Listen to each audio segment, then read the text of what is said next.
pour ce journal. Mesdames et messieurs, bonsoir. Le Conseil des ministres s'est réuni en session ordinaire ce jour dans sa salle de délibération au palais de Koulouba. C'était sous la présidence du président de la République, Ibrahim Boubacar Keïta. Bonsoir Ibrahima Djambélé qui est avec moi sur ce plateau. Bonsoir Raoui Touré. Après examen des points inscrits à l'ordre du jour, le Conseil a adopté des projets de texte et procédé à des nominations. Tout à fait, les développements tout de suite. Mesdames et messieurs, vous également, bonsoir, bienvenue.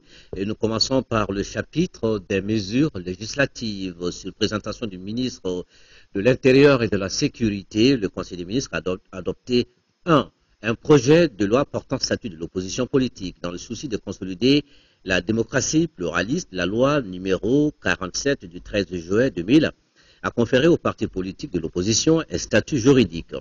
Cette loi a révélé à la pratique des insuffisances au nombre desquelles on peut citer sa focalisation sur les problèmes généraux des partis politiques, l'insuffisance des règles précises concernant la consultation de l'opposition par les autorités sur les préoccupations nationales, l'inexistence d'une périodicité dans la production du rapport sur l'application de la loi, l'absence de règles de représentation officielle de l'opposition dans ses relations avec le pouvoir en termes de reconnaissance et de respect de ses droits.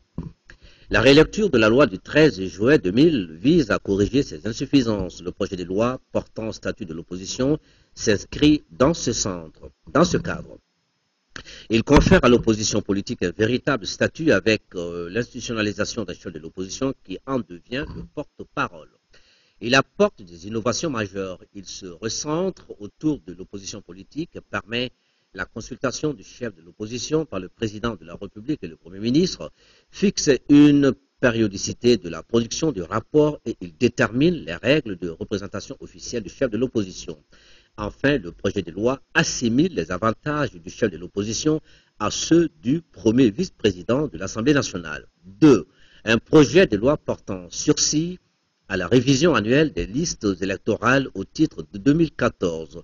Au terme de l'article 39 de la loi numéro 6044 du 4 septembre 2006, modifiée portant loi électorale, le ministère de l'Intérieur et de la Sécurité procède chaque année à la révision des listes électorales. Celle-ci se déroule du 1er octobre au 31 décembre. L'objectif majeur de cette révision est de permettre la mise à jour des listes électorales pour l'année qui suit celle de la révision.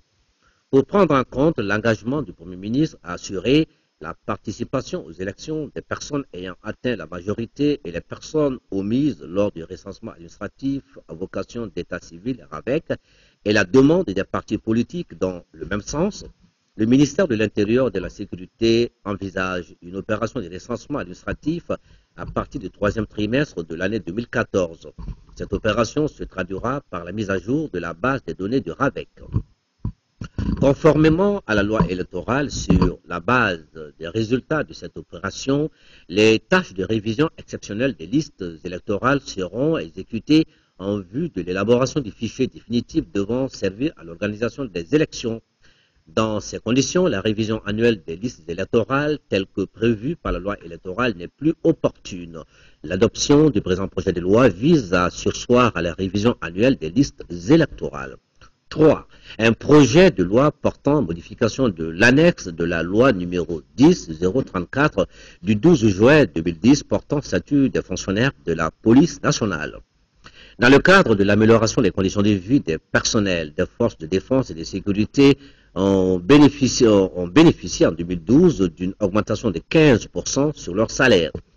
L'adoption du présent projet de loi vise à modifier la grille indiciaire des fonctionnaires de la police nationale en vue de régulariser cette augmentation. 4. Sur présentation du ministre de la Santé et de l'Hygiène publique, le Conseil des ministres a adopté un projet de loi relatif à l'assistance médicale à la procréation. L'infertilité du couple est devenue un problème de santé publique au cours des dernières années.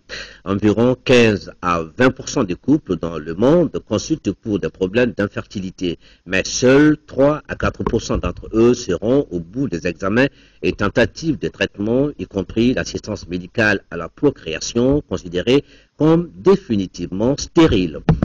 Au Mali, 335 cas d'infertilité sur 1440 patients reçus en consultation entre le 1er janvier 2011 et le 31 mars 2002 ont été répertoriés au centre de santé des référents de la commune 1, soit 23,26%, parmi lesquels 130 cas d'infertilité primaire et 205 cas d'infertilité secondaire. Au centre hospitalier universitaire du Point G, en chirurgie dans le traitement de l'infécondité féminine, il a été répertorié de mars 2006 à décembre 2008 sur 1340 patients, 257 cas d'infertilité, soit 19%. De 2006 à 2010, sur 9806 consultations, au centre hospitalier universitaire Gabriel Touré, on a enregistré 2303 cas d'infertilité, soit une fréquence de 23,5%. Au centre hospitalier Mère-Enfant le Luxembourg, on a répertorié entre janvier 2010 et décembre 2010 447 cas sur 4476 consultations, soit 9%. Face à ce problème d'infertilité du couple qui prend de plus en plus de l'ampleur dans notre pays, l'assistance médicale à la procréation AMP apparaît comme une des solutions. L'assistance médicale à la procréation est un ensemble de pratiques cliniques et biologiques où la médecine intervient plus ou moins directement dans la procréation déjà pratiquée dans les formations sanitaires de notre pays. Compte tenu de l'importance et de la sensibilité de la question, il est devenu nécessaire de l'encadrer juridiquement. L'adoption du présent projet de loi s'inscrit dans ce cadre. Au terme du projet de loi, l'assistance médicale à la procréation ne sera autorisée que dans les établissements agréés par l'État et disposant d'une équipe pluridisciplinaire, du personnel médical nécessaire et compétent pour assurer une assistance médicale à la procréation de qualité, de locaux d'équipement et des moyens techniques requis offrant toutes les garanties d'efficacité et de sécurité requises. Au chapitre des mesures réglementaires sur le rapport du ministre des Domaines de l'État, des Affaires foncières et du Patrimoine, le Conseil des ministres a adopté un projet de décret autorisant et déclarant d'utilité publique les travaux d'aménagement en 2x2 voies de la section Ségou 100 sur 7 km de la route nationale numéro 6 RN6 avec la construction des échangeurs au carrefour de la route de Malkala ainsi que l'aménagement de 10 km de voirie dans la ville de Ségou. Dans le cadre de la mise en œuvre du programme de réhabilitation, d'entretien périodique du réseau routier national et de modernisation de voirie des centres urbains, le gouvernement a entrepris l'aménagement en 2x2 voies de la section Ségou 100 sur 7 km de la route nationale numéro 6 avec la construction d'un échangeur au carrefour de la route de Makala ainsi que l'aménagement de 10 km de voirie dans la ville de Ségou. Les travaux à effectuer à cet effet sont autorisés et déclarés d'utilité publique par le présent projet de décret conformément aux dispositions du Code domanial et foncier. 2. Un projet de décret autorisant et déclarant d'utilité publique les travaux de construction du barrage Seuil de Djéné, de ses ouvrages annexes et l'aménagement des plaines de Djéné. Dans le cadre de la mise en œuvre du schéma directeur d'aménagement de Djéné, il est prévu des travaux de construction d'un barrage Seuil et de ses ouvrages connexes pour sécuriser les plaines de Pandori et de Djéné. La première phase de ces travaux concernera l'aménagement de 14 000 hectares à submersion contrôlée à Djéné et à Kandara et 1000 hectares à maîtrise totale à Sarantomo.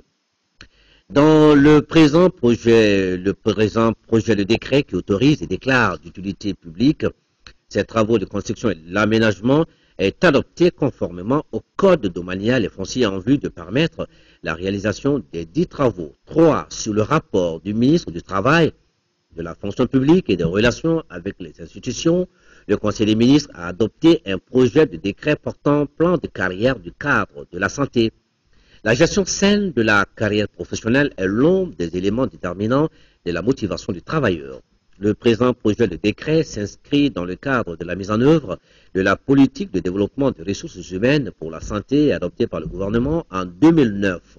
Il propose un schéma d'évolution des agents du cadre de la santé en tenant compte des différentes formes de mobilité, classifie les emplois techniques, traite de l'accès aux emplois et détermine les grades requis pour l'accès aux emplois de chacune des catégories des fonctions administratives et des fonctions techniques.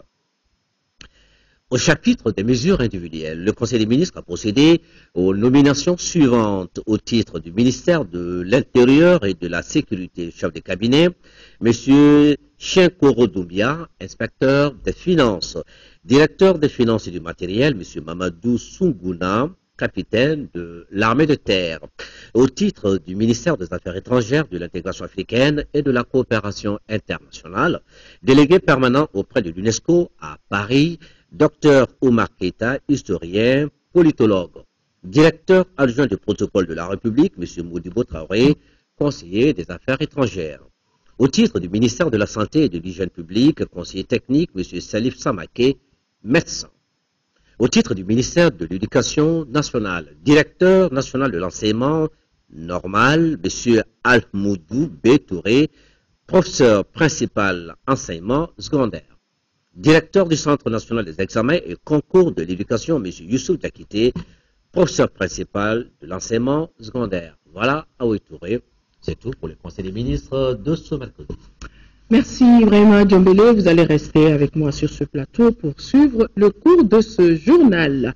Le statut de l'opposition donc a été adopté aujourd'hui en Conseil des ministres. La rédaction lui a consacré une page dossier que vous pourrez suivre au cours de ce journal. Et juste après le Conseil des ministres, le président de la République a quitté Bamako cet après-midi pour la France, où il participera au 70e anniversaire du débarquement de Provence.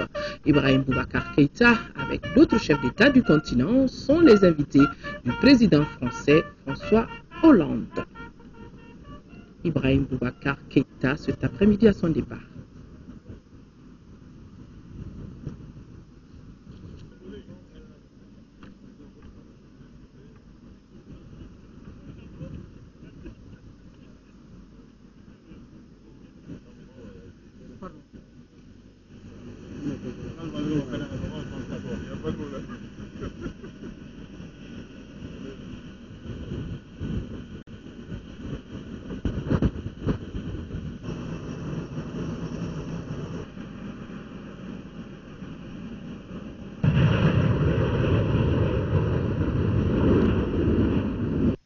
Voilà, le président de la République a quitté Bamako pour la France.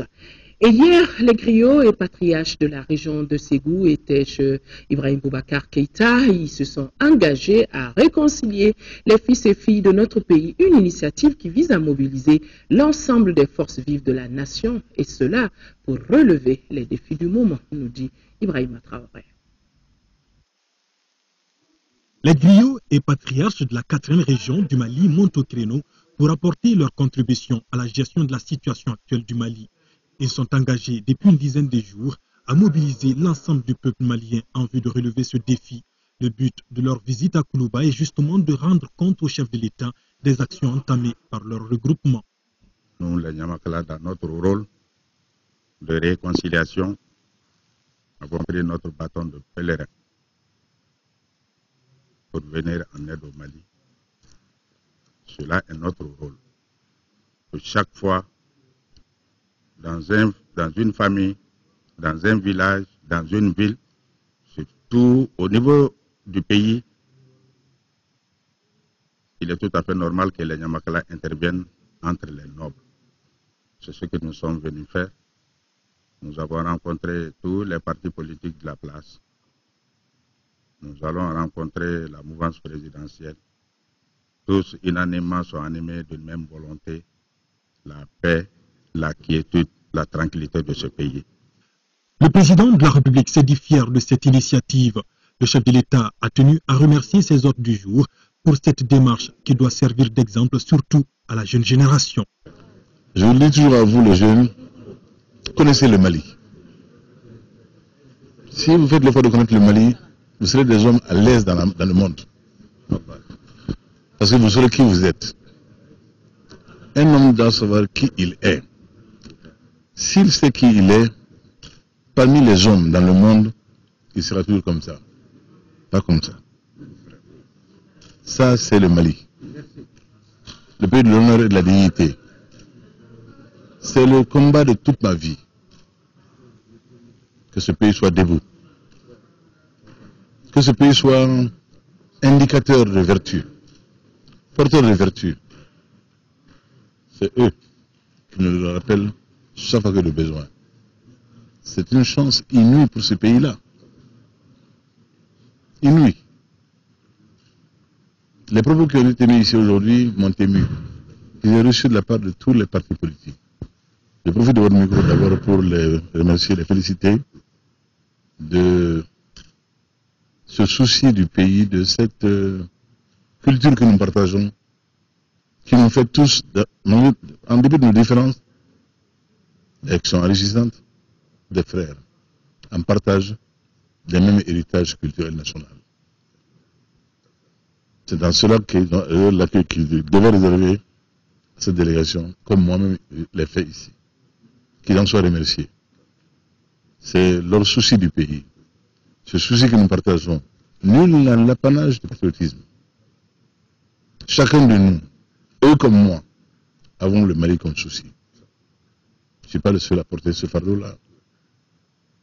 C'est l'affaire de toutes les Maliennes et de tous les Maliens, de tous les fils de ce pays-là. Je les remercie pour l'accueil qu'ils ont fait à la délégation de Ségou, qui méritait une telle considération. Dans les jours à venir, les griots et patriarches de la région de Ségou entendent sillonner le pays pour porter leur message de paix et de réconciliation. Madame Keïta Aminata Maïga, l'épouse du chef de l'État, elle était à Tombouctou où elle vient de procéder à la pose officielle de la première pierre de la maison des jeunes déjà en chantier. Sur place, Madame Keïta Aminata Maïga a également présidé le lancement du programme conjoint Jeunesse et Résilience mis en œuvre par le gouvernement et ses partenaires. Tombouctou, nous retrouvons Adama Djimde. Le programme conjoint Jeunesse et Résilience est une réponse aux conséquences de la crise politico-sécuritaire qu'a connue notre pays. Initié par le gouvernement du Mali avec l'accompagnement du PNUD, de l'UNFPA, du PIT et de la FAO, ce programme vise à faciliter l'accès de la jeunesse aux opportunités de développement dans un contexte de relance économique. Les jeunes du Mali résisteront encore et encore l'éternité durant, si nécessaire, sans tomber dans la bassesse d'âme qui est le pire ennemi de tout Malien. Si elle est par conséquent soutenue dans sa résistance, elle fera des merveilles. Des merveilles, nous en sommes tous convaincus.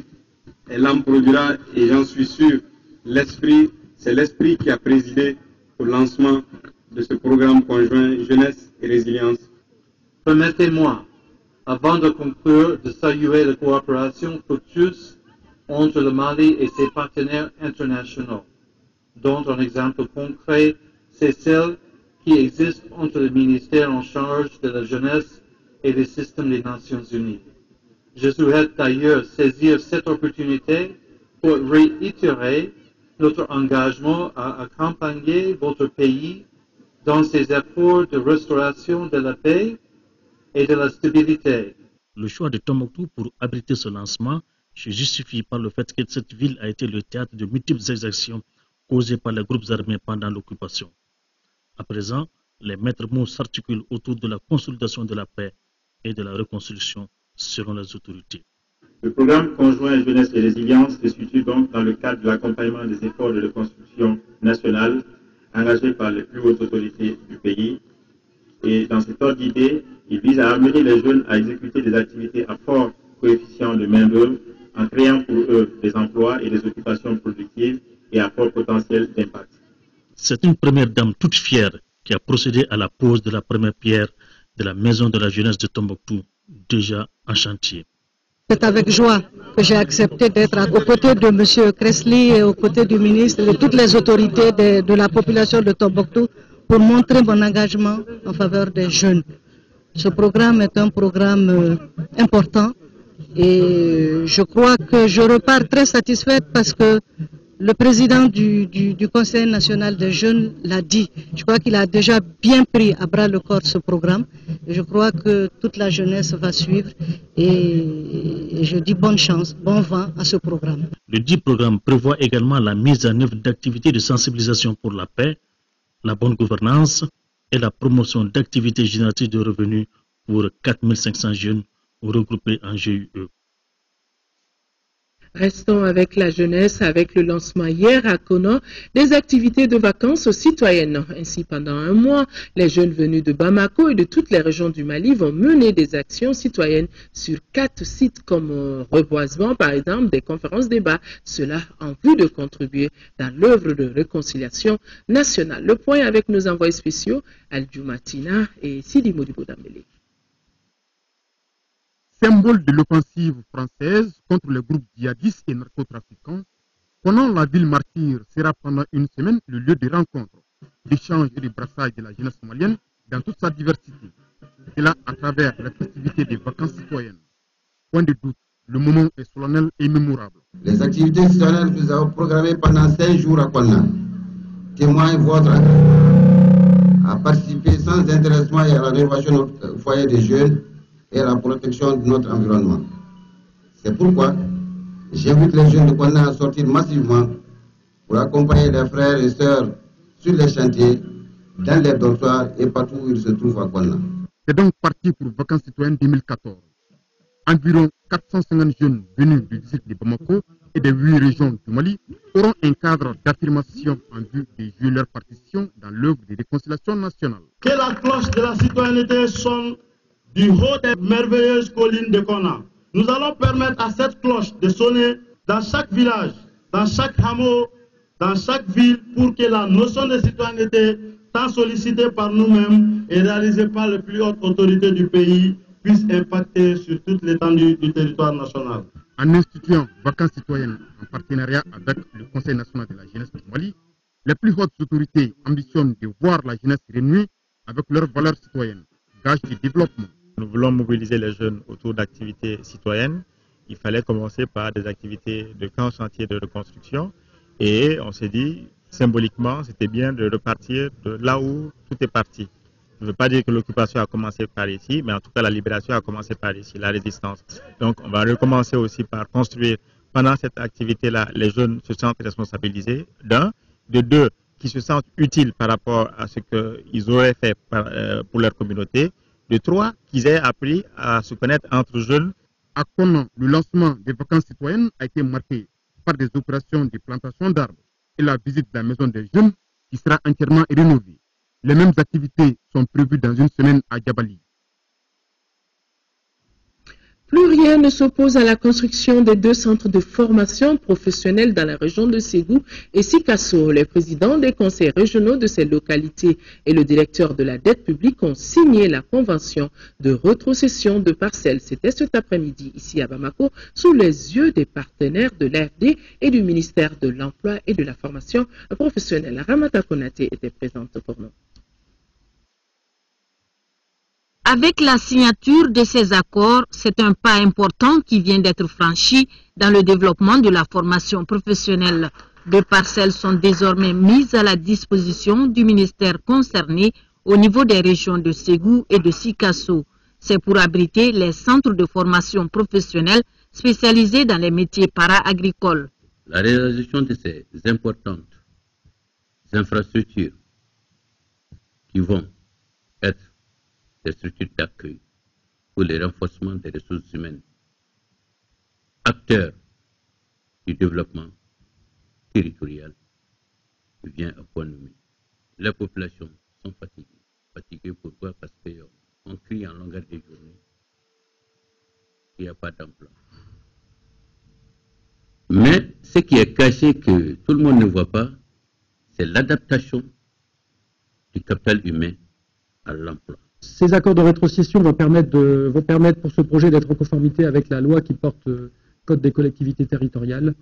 Et donc, une partie des financements sont rétrocédés aux régions et je pense que ça va dans le bon sens. 1,310 milliard de francs CFA, c'est le montant que chacune des 2 régions va bénéficier. Il s'agit là d'un prêt qui sera remboursé par le gouvernement. Cette signature concrétise ainsi la réalisation de la 4e composante du projet, appui à la compétitivité des entreprises par la formation professionnelle assez fort. Ça va nous permettre la mise en place de 2 centres de formation. Ça va nous permettre de faire des formations bien adaptées aux besoins des entreprises au niveau local. Et ça va nous permettre de créer des opportunités d'emploi, d'insertion pour les jeunes dans ces régions. Visite de courtoisie du nouvel ambassadeur du Mali à Malabo chez le président du Conseil économique, social et culturel.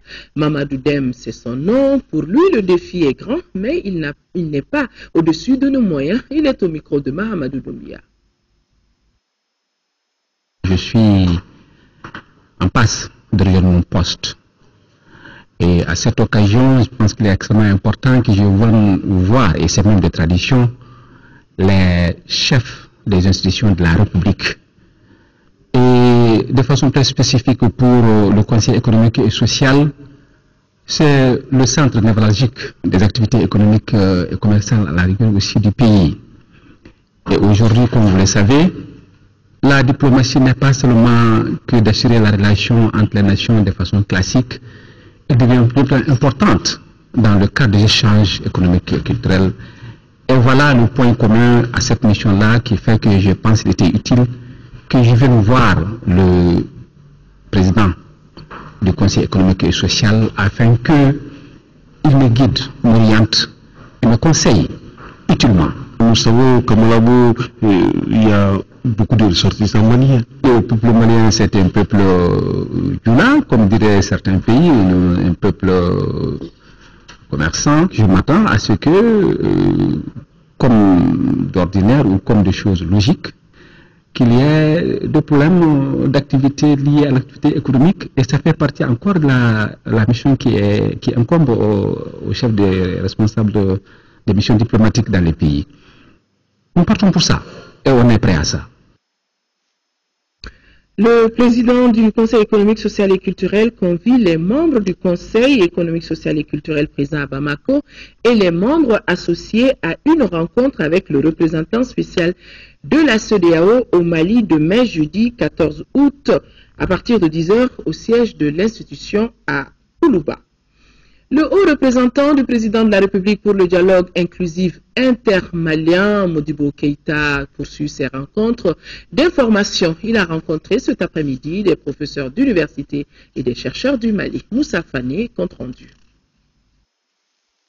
Au cours de cette rencontre, le haut représentant du président de la République pour le dialogue inclusif intermalien a d'abord entretenu les professeurs d'université du contenu de la feuille de route.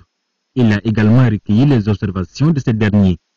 Selon le ministre de l'Enseignement supérieur et de la Recherche scientifique, les universitaires du Mali apporteront leurs suggestions devant aboutir à la conclusion d'un accord de paix. Vous avez su, de façon précise, concise et claire, rendre les conclusions de vos réflexions. Monsieur le haut représentant, nous sommes d'accord avec vous pour dire que la contribution de l'université ne saurait être une tâche ponctuelle. Mais c'est à quoi nous nous engageons, c'est de vous dire que la suite viendra. Je rêve d'un pays uni, mais où toutes les populations, sans aucune discrimination quelconque, participent à l'identification de leurs besoins,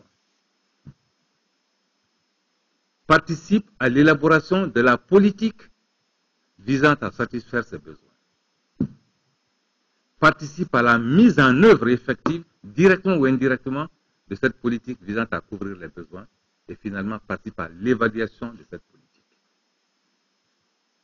Alors j'ai dit, cette doctrine pourrait effectivement s'ajuster au fil du temps. Ça pourra prendre la forme de la décentralisation avancée, ça pourra prendre la forme de la régionalisation avancée. Mais voilà ma vision, voilà ma foi, et voilà la doctrine telle que je l'ai reçue du président de la République. Je souhaite vraiment que cela soit compris. Je ne dis pas accepter, mais que cela soit compris. Qu'on ne peut jamais disposer d'une foi qui ne serait pas appuyée sur une doctrine. Chacun sait que s'il n'y a pas un développement économique, il n'y aura absolument jamais de paix. Mais la solution, je l'ai dit, il appartient aux Maliens de savoir ce qu'eux-mêmes ils veulent et de le définir en termes mesurables, quantifiables, mesurables, et de se dire qu'on ne peut jamais faire sa paix séparée. Si vous supprimez tous les autres intérêts qui gravitent, vous n'aurez plus rien. Moi, j'ai aujourd'hui besoin de votre accompagnement. J'ai déjà quelques éléments qui me permettent d'espérer. Je pense que vos réflexions transmises au gouvernement l'amèneront à vous solliciter à travers votre ministre. Je souhaite que pendant tout le processus de négociation, que l'ensemble des Maliens puissent être des militants de la paix. Auparavant, le haut représentant du président de la République avait rencontré ce matin les membres du Haut Conseil islamique du Mali et l'archevêché de Bamako. Une mission de supervision de la Commission du développement rural de l'environnement de l'Assemblée nationale séjourne dans la région de Sikasso. La délégation s'est rendue à Séléngué, à Lobougoula, à Koutchala et dans plusieurs autres localités de la région, et cela afin de constater la situation de la campagne agricole 2014-2015. Nos envoyés spéciaux à Sikasso, Mbarakou Meiga et Garibou Perou. L'agriculture et la santé animale sont aujourd'hui parmi les priorités de l'État malien. Au cours de cette mission, les commissaires parlementaires veulent mettre en lumière les différents investissements réalisés dans ce secteur de développement rural. Elle s'est déroulée en 3 étapes. D'abord, la visite du périmètre irrigué de Séléngué, ensuite la zone de production agricole de Lobougoula et enfin la zone de production agricole de Koutiala. La région de Sikasso compte tabler sur 2 400 000 tonnes de céréales et 415 000 tonnes de coton pour la campagne 2014-2015. Depuis le samedi dernier, au niveau de l'ODRS, nous avons vu que le passage du ministre a vraiment boosté la population. Et aujourd'hui, nous sommes dans le fief de la zone côtière, le système coton, le cercle de Koutchala. Là, ce que nous avons vu ici aujourd'hui, donc l'état végétatif des cultures font espérer à une très bonne campagne hivernale. Comme on le dit en Mamaram, il faut mieux voir une fois que d'entendre 100 fois. C'est dans ce cadre qu'on a eu vraiment apprécié un certain nombre de localités, des champs, et on a eu à écouter des responsables pour voir et entendre les problèmes et recenser ça, qui pourront pour nous être des éléments d'appréciation et ensuite en faire des recommandations. Le plan de la campagne agricole de la région de Sikasso pour les commissaires parlementaires rassure. En dépit de cela, les problèmes existent de part et d'autre. Pour ce qui concerne d'abord la mise en place de l'hivernage, il y a eu quelques dérapages. Les pluies n'ont pas été correctement réparties dans le temps et dans l'espace. Tout ce que fait le paysan, là, ils ont aussi leurs propres recommandations envers le gouvernement. Certes, après avoir subventionné, ils ont beaucoup remercié le chef de l'État d'avoir baissé le sac de l'engrais. Ce qu'ils demandent aujourd'hui, c'est d'allonger cette subvention de l'engrais au matériel agricole. Le développement rural, c'est de cela il s'agit. Les investissements, de même les aménagements hydro-agricoles et les apports massifs de matériel agricole ont été réalisés.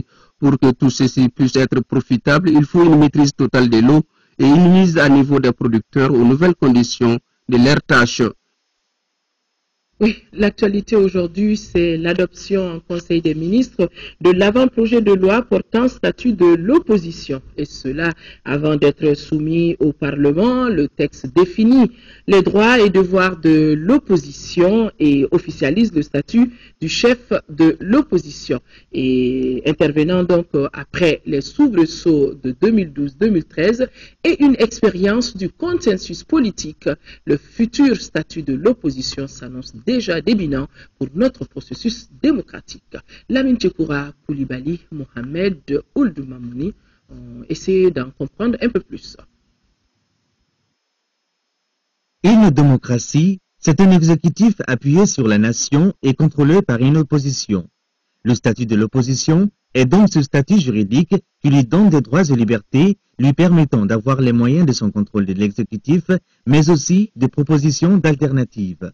Le dernier statut de l'opposition au Mali date de 2000. Avec le temps, sa relecture s'est imposée aux autorités.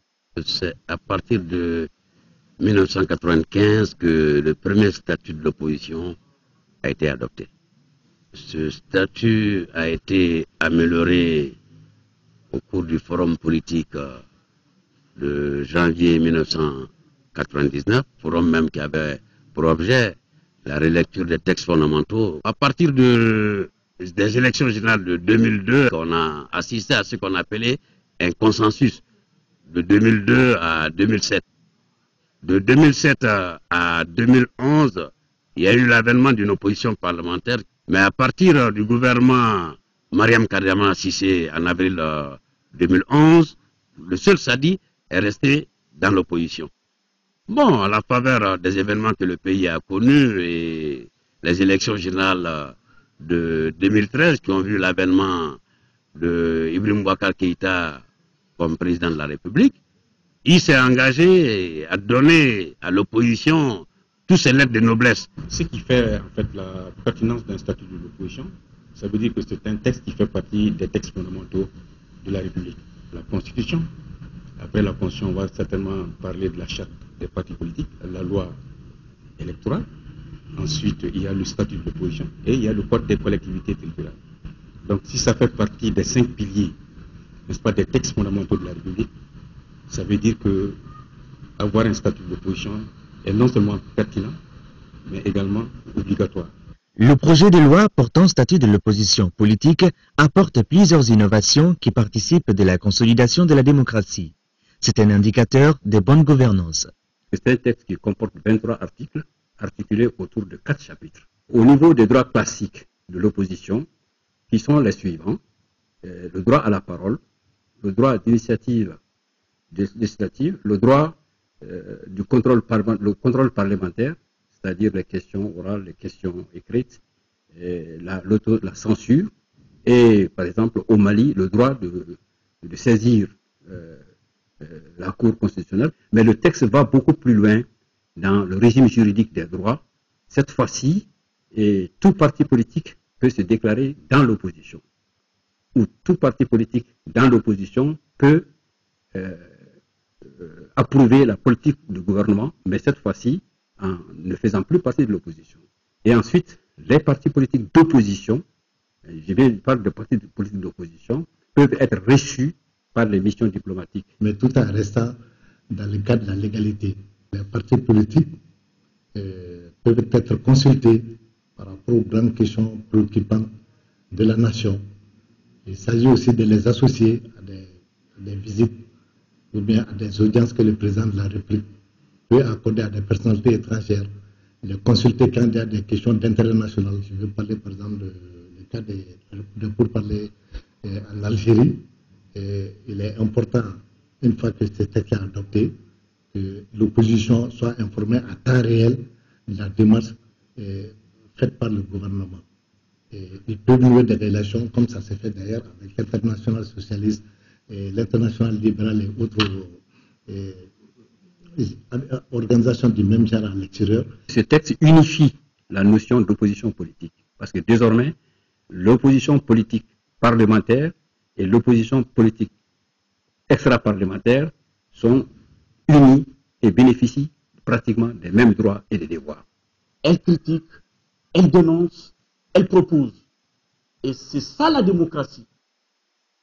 L'officialisation d'un chef de l'opposition avec l'obligation de le consulter serait une avancée notoire si le projet de loi venait à être adopté.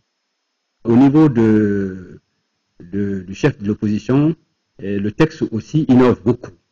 Parce que le chef de l'opposition, son statut est déterminé, la manière dont il est choisi c'est déterminé, les avantages sont aussi précisés, quoi. Donc le chef de l'opposition parlementaire est choisi parmi le parti de l'opposition parlementaire qui a le plus de députés à l'Assemblée nationale. Bon, donc ça aussi, le législateur a fait un progrès énorme dans ce sens.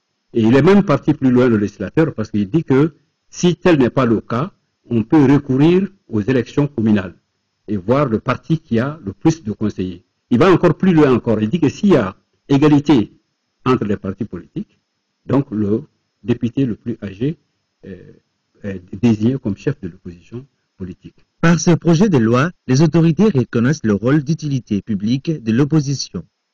C'est une avancée démocratique parce que l'opposition a un caractère d'utilité publique. Il faut la conforter. Il faut la mettre dans un cadre normalisé, j'allais dire statifié. Pensez-vous que l'opposition a les moyens d'exercer son rôle? Ah oui, l'opposition a les moyens d'exercer son rôle, à condition que la majorité le veuille. Il faut d'abord leur donner les moyens financièrement d'exister. Il faut éviter qu'ils soient victimes de débauchage ou bien de transhumance politique, parce que c'est ce qui a peuplé l'opposition. Une fois qu'ils ont ça, aider les partis de l'opposition à mieux se structurer, à former leurs citoyens et à participer à l'animation même de la vie politique. L'accès aux médias publics, ça c'est un goulot d'étranglement, mais avec la création de la haute autorité de la communication, je crois que ça va résoudre en partie ce problème. Ça porte d'abord, on a tiré tous les enseignements de la crise politico-institutionnelle que nous avons connue. Nous avons également tiré les enseignements du fait que pour construire une société démocratique, il faut les deux gens, le parti majoritaire et le parti de l'opposition, qui doivent tous deux travailler pour la sauvegarde de l'intérêt général. Le statut de l'opposition est un principe incontournable, bien qu'il fasse l'objet d'interprétations les plus variées.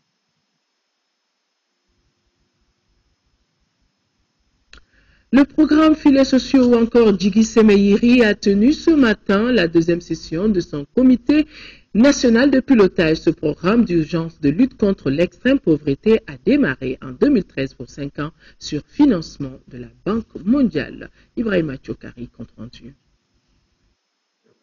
Le Mali et ses partenaires ambitionnent de lutter efficacement contre la pauvreté. C'est pourquoi un programme d'urgence a été créé, dénommé Programme Filets sociaux Djigui Semeyiri. La deuxième session du comité national de pilotage de ce programme devra examiner et apprécier les résultats atteints. Les administrateurs vont apprécier le travail déjà fait et les leçons tirées de la mise en œuvre de ce programme au niveau de des communes pilotes et par rapport à l'extension de ce programme, où est-ce qu'il faudrait aller, comment il faudrait intervenir et dans quel rythme il faudrait faire la mise en œuvre de ce programme. Je crois que ce sont des recommandations que nous attendons des différents administrateurs de ce programme. Comme son nom l'indique, le programme Filets sociaux s'occupe des ménages les plus pauvres et souffrant d'insécurité alimentaire. Et conformément à cette mission, le programme peut se prévaloir de certains résultats. Du 1er janvier au 30 juin 2014, le programme a démarré les transferts monétaires en faveur des bénéficiaires des 3 communes pilotes du programme. Il s'agit de la commune 3 du district de Bamako, la commune de Boura à Yorosso et la commune de Kébila à Kolondieba. Ainsi, au cours du semestre, environ 5000 ménages ont pu bénéficier de 2 transferts monétaires chacun. Ainsi, sur une prévision budgétaire semestrielle de 944 248 410 francs CFA, le montant total décaissé et justifié au cours du premier semestre est estimé à 667 562 353 francs CFA. Les perspectives sont jugées bonnes au programme de filets sociaux. Elles visent l'extension dans les régions de Ségou, Mopti et Gao. Et 33 000 ménages supplémentaires bénéficieront d'un transfert monétaire dans les régions de Sikasso, Koulikoro et Kaye. Notre pays dispose désormais d'une clinique mobile. L'inauguration a eu lieu ce matin à l'Association malienne pour la protection et la promotion de la famille. D'une valeur de 16 millions de francs CFA, cette clinique mobile permettra d'offrir aux communautés lointaines des soins de santé de qualité. Fatoumata Kone, compte rendu. Désormais, les communautés vivantes à Doneké-Bougou ou à Dougabougou, dans la commune de Kati, ont à leur disposition une clinique mobile. Outre ces villages, ceux du cercle de Kangaba bénéficieront des services de cette clinique mobile. C'est un car équipé en médecine moderne et en chirurgie contraceptive qui vient offrir des soins de qualité à ces communautés lointaines. Ce bâtiment roulant, on l'appelle une clinique mobile. C'est une clinique qui règle les difficultés d'accès des populations aux soins médicaux. Malgré les efforts inlassables et extraordinaires du gouvernement en matière de couverture sanitaire, secondés en cela par la MPPF, eh bien les cliniques fixes ne suffisent pas à couvrir les populations. Nous avons des localités qui n'ont pas accès à ces services-là sans beaucoup de peine. Certaines localités sont distantes de plus de 5 km et si par des moyens mobiles, on peut rejoindre les populations à leur domicile, en tout cas sur le site du village, et procéder à un certain nombre de consultations et de conseils auxquels les populations n'avaient pas accès. Je crois que c'est une avancée notable. Cette clinique mobile d'une valeur de près de 16 millions de francs CFA est une réalisation de la coopération canadienne. Lors de la cérémonie d'inauguration, le ministre et sa délégation ont visité les locaux de l'AMPPF. Les femmes maliennes posent des questions sur leur statut dans le développement socio-économique du pays. C'est ce que relève un sondage réalisé par l'Institut national démocratique NDI dans les 8 régions et le district de Bamako. Les résultats de l'étude ont été dévoilés ce matin aux acteurs politiques et membres des organisations de la société civile. Le compte-rendu est signé Agali Agissa. Montrer du doigt les obstacles qui affectent l'inclusion des femmes dans le processus politique. C'est l'objectif de l'étude que vient de faire l'Institut national démocratique NDI à travers l'analyse du comportement et de la vision qu'ont les femmes sur la gestion des pays. Il y a des difficultés dans le pays, mais ce ne sont pas des femmes qui passent le temps à se plaindre. Elles posent des questions. Elles posent des questions quant à comment est-ce que leur statut social et juridique peut être amélioré. Elle pose des questions, comment faire en sorte que dans les processus de réconciliation en cours, elle puisse jouer un rôle actif. Les résultats de l'étude confortent les efforts déjà consentis par le gouvernement, les leaders politiques et les partenaires techniques pour l'émancipation de la femme malienne. Et la première opportunité que je vois, c'est la volonté du gouvernement actuel de prendre en compte les préoccupations de participation politique des femmes à travers l'adoption de l'avant-projet de loi le 31 juillet dernier par le Conseil des ministres. Cette étude sera éditée sous forme de livre qui sera distribué à l'ensemble des acteurs, des décideurs, l'ensemble des acteurs nationaux et internationaux. Il se veut un instrument d'élaboration des politiques publiques.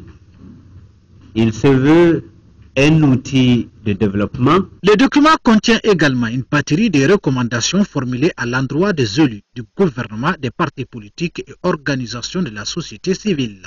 Parmi ces doléances, on peut citer le besoin d'une plus grande représentativité des femmes aux instances des partis politiques. Nous retournons à Tombouctou pour parler des concertations des communautés dénommées Une Voix pour Tombouctou. Ces rencontres ont pris fin par une marche pour la paix, partie du monument de la paix jusqu'à la place Sankoré et sanctionnée par une déclaration dénommée Déclaration Engagement des communautés de Tombouctou à construire ensemble le mur de la paix. Une déclaration remise au gouverneur de région en présence de la représentante de la MINUSMA et des autorités politiques. Nos envoyés spéciaux à Tombouctou, Moussa Arimeiga et Djelimakan Djabati. La paix, la paix. Ces mots de paix prononcés du haut du monument de la paix à Baradiou, quartier Tombouctou, dans les langues locales et en français, consacrent ainsi l'engagement collectif des communautés de Tombouctou à construire ensemble le mur de la paix. C'est tout le sens de cette marche, partie de là jusqu'à la mosquée de Sankoré, où les communautés, ensemble, par le biais de leur porte-parole, ont remis au gouverneur de région une déclaration dénommée Engagement des communautés de Tombouctou à construire la paix.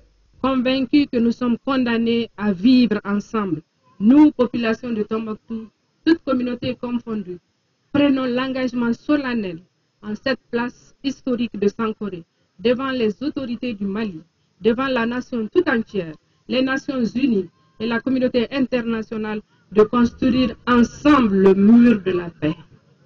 La paix, la paix. Tombouctou va donner un exemple. Cet exemple qui sera suivi par d'autres dans le centre de la consolidation de la paix, aussi de la cohabitation du vivre ensemble. Quel regard les autorités de Tombouctou et du monde portent déjà sur cette initiative des communautés à Tombouctou?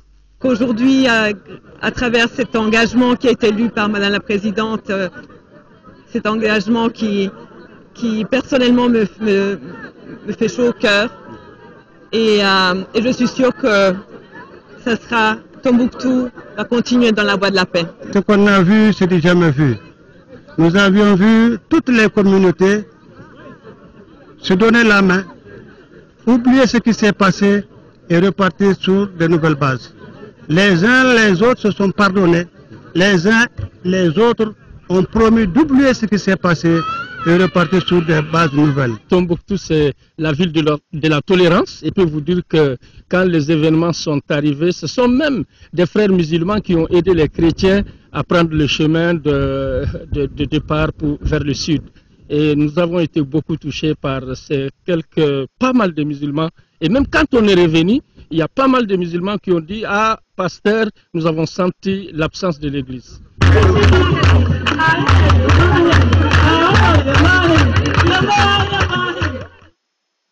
Sport football championnat national de Ligue 1 au compte de la 27e journée. Joué au stade du 26 mars, le stade malien de Bamako a battu l'association sportive de Bamako par le score de 2-1. Koumba Nyambele, compte rendu. Le stade malien de Bamako, leader du championnat pour l'instant avec 57 points, s'est imposé 2-1 devant l'association sportive de Bamako, 7e avec 39 points. À l'entame, les Blancs passent à l'offensive et mettent la pression sur l'adversaire. Nous sommes à la 43e minute sur un centre de Mourimaka Koïta. Moussa Diawara ouvre le score pour le stade malien de Bamako. 1-0, ce score conduit les deux formations au vestiaire. À la reprise, l'ASB revient avec un nouveau visage. Morifi Kamara signe le but égalisateur pour l'ASB. 1-1, la tension monte dans les gradins. 73e minute, Mourimaka Koïta offre la victoire 2-1 aux pensionnaires de Sotiba. Un autre sujet a dominé les débats lors de ce match ASB Stade malien de Bamako. Il s'agit du départ de Pascal Chani, entraîneur du Stade malien. Les explications du manager général du club. Après le match de vendredi, il a fait le décrassage samedi matin et il est parti en Guinée samedi après-midi, sans avertir le club. Et maintenant, il paraît-il que dimanche, il a signé un contrat de 2 ans avec l'AS Kaloum. Je crois qu'entre nous et Pascal Janet, ça s'arrête là parce qu'il est parti. Il a signé un contrat ailleurs. Bien vrai qu'il nous doit encore 4 matchs, donc quand il sera là, on le verra, on va discuter. On va essayer de se séparer à la meilleure. Le stade malien est désormais dirigé par le duo Ousmane Guindo-Boubacar Gueye. Les objectifs sont clairs. Les titres. Nous jouons pour les titres. Chaque fois, c'est ce que nous est assigné depuis le départ et on joue pour. Nous allons nous atteler par rapport à ça pour répondre aux attentes du public sportif, stadiste. À 3 journées de la fin, les Blancs de Bamako sont toujours leaders avec 60 points. Sport football toujours au cours de cette même 27e journée, cette fois-ci au stade Mamadou Konaté. L'USFAS a battu l'Office du Niger Sport de Ségou 2-1. Auparavant, le CSK avait dominé LUJ FC d'Aguelot par le même score 2-1. Mamoutou Dante. Plus que 3 matchs pour LUJ FC dans la Ligue 1. La relégation du club de la 8e région a été confirmée avec sa défaite. Un but contre 2 face au CSK. Après avoir perdu cette rencontre, le club reste à 11 points sur les 27 journées disputées. Dès la 9e minute, Aliou Cissé ouvre le score pour LUJ FC. 10 minutes plus tard, Sidi Mohamed Keïta égalise pour le centre Salif Keïta. La mi-temps intervient sur ce score d'un but partout. En seconde période, les centristes retrouvent leur automatisme. À la 75e minute, Sidi Mohamed Keïta signe son doublé. Comme à l'aller, les CSK s'emparent les 3 points de cette rencontre. On était maintenu depuis la journée contre l'Office du Niger, donc il fallait mettre du sang nouveau. Si vous avez constaté, il y a eu pratiquement 5 ou 6 jeunes qui ont commencé. Donc il fallait voir ce qu'ils peuvent donner pour l'année prochaine, Inch'Allah. Après le match contre l'USFAS, je pense que tout était déjà fini. Donc aujourd'hui, ils n'avaient pas envie de jouer. C'est ce qui a amené la défaite vraiment. Le centre Salif Keïta, avec 36 points, occupe la 9e place au classement provisoire de la 27e journée. En seconde affiche, l'USFAS a créé la sensation, menée au score depuis la 28e minute sur penalty, 1-0 par l'Office des Sports de Ségou. Les militaires montent la pression en seconde période. À la 83e minute sur penalty, Ibrahim Diabati égalise pour l'USFAS avant de voir Alassane Dambélé inscrire le but de la victoire à la 89e minute. L'USFAS s'impose donc 2-1 devant l'Office du sport de Ségou. À égalité des points avec les CSK, 36 points, l'USFAST se positionne à la 11e place et l'Office du sport de Ségou reste 14e avec 20 points au classement provisoire de cette 27e journée. Le professeur Babou Tembeli a été accompagné en sa dernière demeure aujourd'hui. Spécialiste de la culture dogon, historien et ethnologue, comédien, on se rappelle, Babou Tembeli a joué dans plusieurs films maliens dont Les Rois de Ségou et la jeunesse de Cheikh Oumar Sissoko. Le monde de la culture, l'association Djina Dogon et des milliers d'admirateurs lui ont rendu un dernier hommage. C'était en présence de notre reporter Makamfi Konaté. Nous faisons le cinéma par plaisir. Un baobab est tombé. C'était un médiateur, c'était un personnage remplaçable pour la famille. Babou fait partie des icônes. Babou est le prototype même de la culture dogon. Né en 1940 à Badjangara, Babou Tembeli fut instituteur puis directeur de mémoire pour les étudiants en anthropologie. Il est surtout connu dans le 7e art qui perd en lui un acteur irremplaçable. Vito Nyangode, wa nini kayama. Nyangoya yekodugu bade. Aïta. Un homme exceptionnel. Exceptionnel. Pour nous, les comédiens. Exceptionnel pour la société. Donner le maximum de donc l'étincelle est là, même si tu as des difficultés, c'est lui qui te remonte le moral. Donc vraiment, c'est un tour, on ne peut pas parler de Babou, personne ne peut parler de Babou. C'était quelqu'un qui avait sa contribution sur le plateau de tournage, parce qu'à chaque fois qu'il était sur un plateau de tournage, il approchait le réalisateur pour lui dire, si on faisait comme ça, si on faisait... Donc c'était un apport capital pour toute production. Pour les Dogons, c'est une étoile qui disparaît. Babou Bakouni est devenu au sein de l'association Djina Dogon un monument. Nous l'appelions le dictionnaire des Dogons. Pour l'association Djina Dogon, c'est une perte énorme. Il incarnait la culture dans son sens propre. Un homme de culture, pétri de sociabilité, de valeurs humaines. Ethnologue, historien et médiateur, Babou laisse derrière lui un trésor qu'il a tant souhaité partager avec la nouvelle génération. Son savoir. Il y a assez de manuscrits qui sont disponibles à la maison. Il a même commencé des processus d'édition dans certaines de ses missions en France qui devaient continuer. Malheureusement, la maladie est survenue. Babou Tembeli repose désormais au cimetière de Lafiabougou. Il laisse inconsolable le monde de la culture. Dors en paix, doyen. Ainsi va la vie, dors en paix, grand-père, qu'Allah subhanahu wa ta'ala l'accueille, mesdames et messieurs. C'est donc tout pour ce journal. Merci de l'avoir suivi. Demain, 10h, 13h, Kadiatou Kone, Aoui Touré, 18h, 20h. Excellente nuit à tous. Au revoir.